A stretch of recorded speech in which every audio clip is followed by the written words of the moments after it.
Hari ini pengen sharing sesuatu yang namanya sunk cost ya. Kadang kita kenal term share itu namanya sunk cost fallacy. Ada satu quote dari penulis yang ternama C.J. Lewis ya.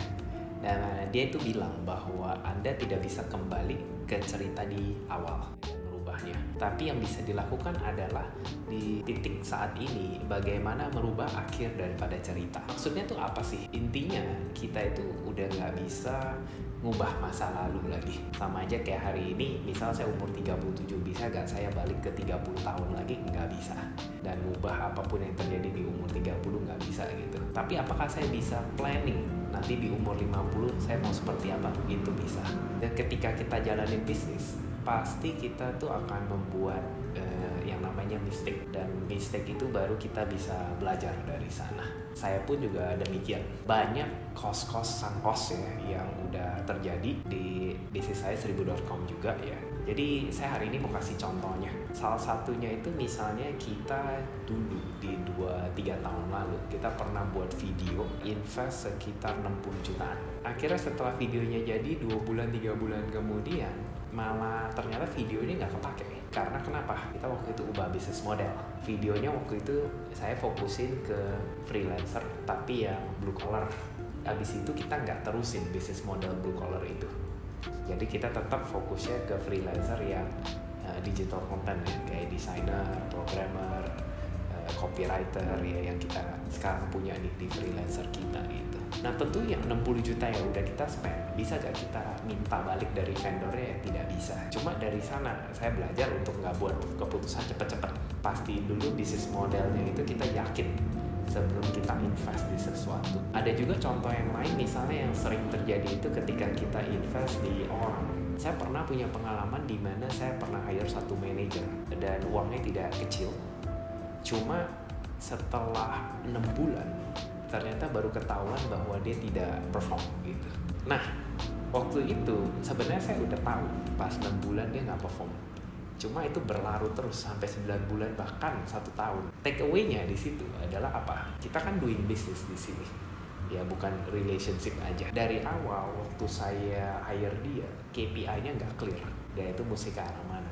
Dan selalu ada di benak kita bahwa oh dia butuh waktu. Tapi sebenarnya rata-rata pekerjaan dalam 2-3 bulan kita udah bisa lihat bahwa mereka itu mampu atau enggak. Jadi dari sana ya tentunya dengan saya spend lebih banyak 3-6 bulan itu jadi sunk cost lagi. Yang harusnya saya bisa stop di bulan ke-6 itu gitu. Dari sana yang saya pengen tanamkan ke teman-teman pebisnis itu adalah ketika kamu buat keputusan, kelihatannya bahwa itu keputusan yang positif, tapi belum tentu akhir cerita itu seperti itu. Jadi sebelum buat keputusan atau ketika kita mengambil keputusan itu, pastiin kita juga udah pertimbangin risk managementnya kayak gimana. Kalau yang soal video, mungkin saya harusnya waktu itu tidak buru-buru. Mungkin saya buat dulu, nggak perlu harus spend sampai 60 juta, 1-2 video dulu bisa spend lebih kecil, kurang dari 30 juta gitu istilahnya.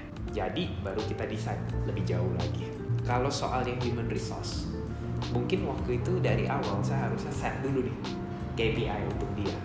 Dan mulai sekarang setiap personal di 1000 itu pasti saya ada KPI-nya supaya sama-sama enak. Ketika dia perform pasti kita reward dia, tapi ketika dia nggak perform ya kita mau let go pun juga ada buktinya gitu. Tapi kita selalu kasih kesempatan. Nah ini KPI-nya saya juga bisa sharingin ya ke teman-teman kayak gini, buatnya juga nggak lama gitu. Jangan sampai kalian juga hire seseorang dan rasanya tuh kayak ketika ada orang baru masuk pasti kita full of energy gitu, ngerasa bahwa bisa bawa andil yang banyak gitu. Dan seringkali tidak seperti itu. Jadi pastiin kalian juga ukur terus performa mereka tiap bulannya gitu. Konklusinya adalah gimana meminimalkan risk daripada company. Karena untuk cari uang itu susah, tapi untuk keluarin expense itu sangat mudah. Jadi hari ini ya saya pengen sharing tentang sunk cost ini ya, dan gimana sih caranya kita bisa minimize itu. Pada akhirnya meskipun sunk cost itu terjadi, nggak ada yang hilang gitu. Kita tetap belajar dari sana. Jangan lupa subscribe ke channel saya ini ya, supaya kalian juga bisa dapat ilmu-ilmu yang akan saya bagikan mulai saat ini juga. See you at the top.